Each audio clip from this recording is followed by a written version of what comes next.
Hey y'all, come follow me again. So we're in Moses 7 this week. Moses 7, that's found on the Pearl of Great Price.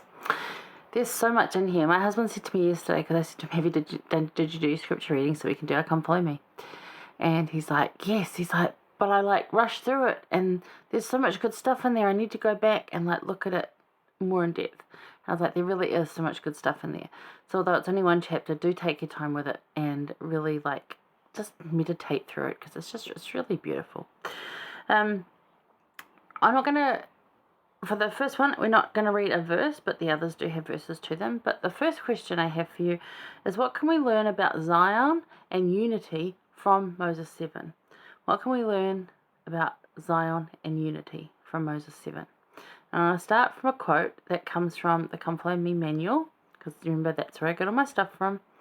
That's where I get my inspiration and the questions. I just might ask them a little differently, but it's from the Come Follow Me manual.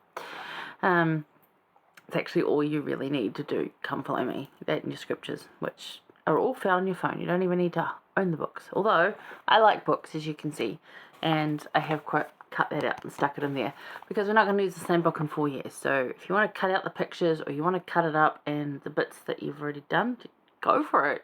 Great. Okay, so what can we learn? So Ronald A. Rasband, he said, "Take heart, brothers and sisters. Yes, we live in perilous times, but as we stay on the covenant path, we need not fear. I bless you that as you do so, you will not be troubled by the times in which we live, or the troubles that come your way. I bless you to choose to stand in holy places and be not moved.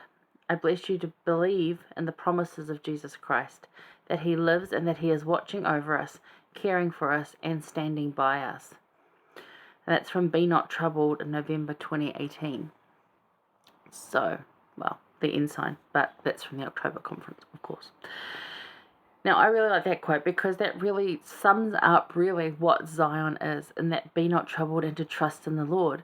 And if we can do that, everything else just sort of floats away. And that's that really does describe what the theme is this week that I've drawn from Moses 7. You'll probably find something else, but that's what I've drawn from Moses 7, is that the world is going to do what the world is going to do.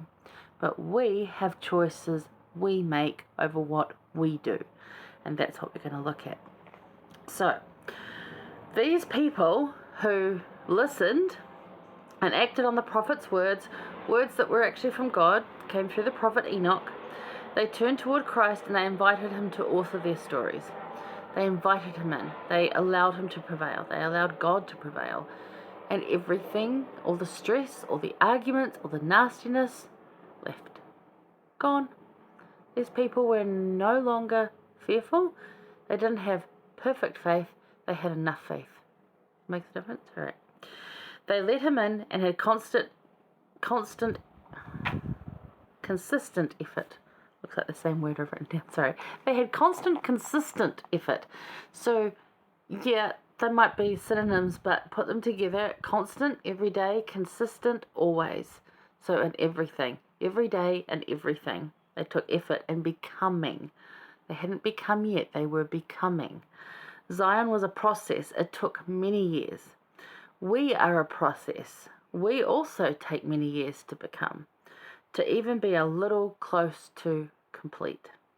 Strive to follow our living prophet, an example of Enoch and the people of Zion.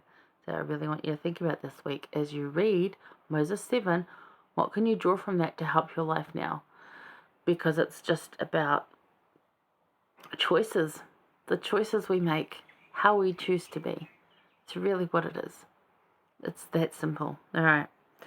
The quote that I got for this one is from Sister Roberto. Sister Roberto, you know I love you. You are fantastic. She's such a wonderful woman. Reading her book at the moment, it is.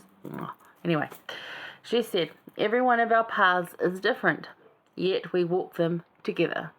Our path is not about what we have done or where we have been. It is about where we are going and what we are becoming in unity."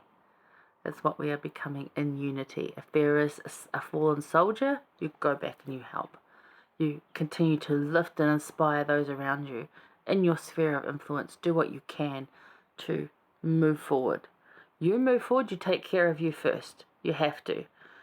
You have to focus on Jesus Christ and look after you first, or you are no good to anyone else.